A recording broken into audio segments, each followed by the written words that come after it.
Berjumpa kita pada hari ini untuk mempelajari bahasa Melayu tahun 6, tajuknya Bidar Lukut. Objektif yang ingin dikuasai ataupun dicapai pada hari ini iaitu cikgu mengharapkan anak murid dapat mengenal pasti kata ganda penuh dan menulis catatan ringkas dengan menggunakan kata ganda penuh. Kemahiran sudah pasti kemahiran tata bahasa. Apakah yang dikatakan bidar lukut? Untuk mengetahui lebih lanjut, jom kita baca buku teks Bahasa Melayu tahun 6. Tajuknya Bidar Lukut. Irfan menerima email daripada rakannya Ruben yang berasal dari Sarawak. Berdasarkan email tersebut, dia hendak menulis catatan ringkas tentang perlumbaan bidar lukut. Ingat, kamu fokuskan kepada catatan ringkas. Maklumat berkaitan dengan email yang dia hantar daripada Ruben kepada Irfan. Perkara perlumbaan bidar lukut. Salam sejahtera Irfan. Dalam email ini, saya ingin berkongsi tentang sejenis permainan tradisional kaum Melanau di Mukah, Sarawak. Permainan ini diberikan nama bidar lukut. Bidar lukut ialah sejenis perahu kecil yang bentuknya tirus dan panjang. Di dalam perahu itu, daun-daun kering dipacakkan sebagai layar. Perahu akan bergerak apabila ditiup angin. Pada setiap tahun, penduduk setempat akan mengadakan perlumbaan bidar lukut. Dalam undang-undang permainan ini, perahu perlu bergerak mengikut lorong masing-masing. Lorong ditanda menggunakan botol-botol yang telah disambung. Perahu-perahu ini dicat dengan warna yang cantik-cantik. Ada juga pemilik perahu yang membawa ke kuda kayu untuk mempamerkan perahu mereka. Keunikan perahu ini bukan sahaja menarik minat kanak-kanak, bahkan orang dewasa juga. Acara ini semakin meriah apabila penduduk membuka gerai. Gerai-gerai ini menjual makanan tradisional tempatan seperti umai. Penonton-penonton dapat menghilangkan rasa lapar dan dahaga selepas penat bersorak untuk menyokong perahu kegemaran mereka.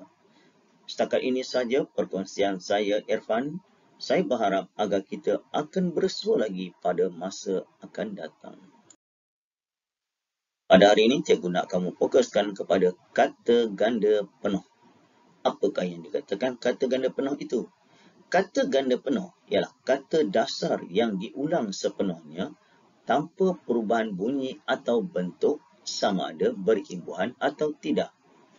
Kata ganda penuh boleh membawa maksud, menunjukkan maksud banyak, membentuk nama haiwan, membentuk nama bagi benda yang menyerupai. Ini maklumat asas terlebih dahulu. Untuk lebih faham, jom kita teruskan.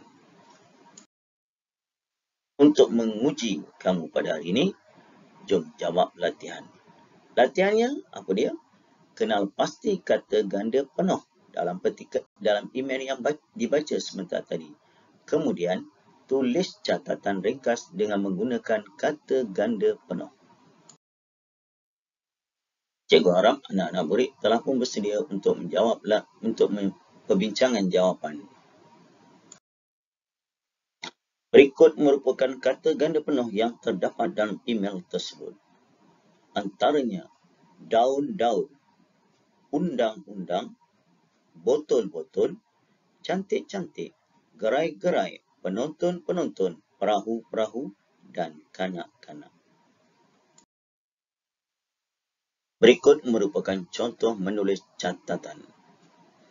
7:30 pagi, saya sampai di Mukah. Saya melihat kanak-kanak telah berkumpul di tepi tali air. Seterusnya pada pukul 8:30 pagi, saya melihat perlumbaan bidar lukut. Saya melihat perahu-perahu bergerak mengikut lorong masing-masing. Lorong itu ditanda dengan menggunakan botol-botol yang telah disambung. Perahu-perahu ini dicat dengan warna yang cantik-cantik. Ada juga pemilik perahu yang membawa ke kuda kayu untuk mempamerkan perahu mereka. Keunikan perahu ini bukan sahaja menarik minat kanak-kanak, bahkan orang dewasa juga. akhir sekali, pukul 11 pagi, perlumbaan ini tamat. Sebagai kesimpulannya, berkaitan dengan tajuk yang kita pelajari pada hari ini iaitu bidar lukut. Biasanya kita melihat pelaut raya. Hari ini kita telah pun mengetahui tentang bidar lukut.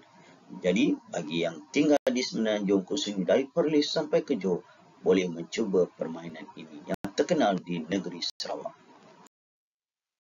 Itu saja perkongsian cikgu pada hari ini. Kita jumpa lagi dalam tajuk yang seterusnya. Assalamualaikum. Bye-bye.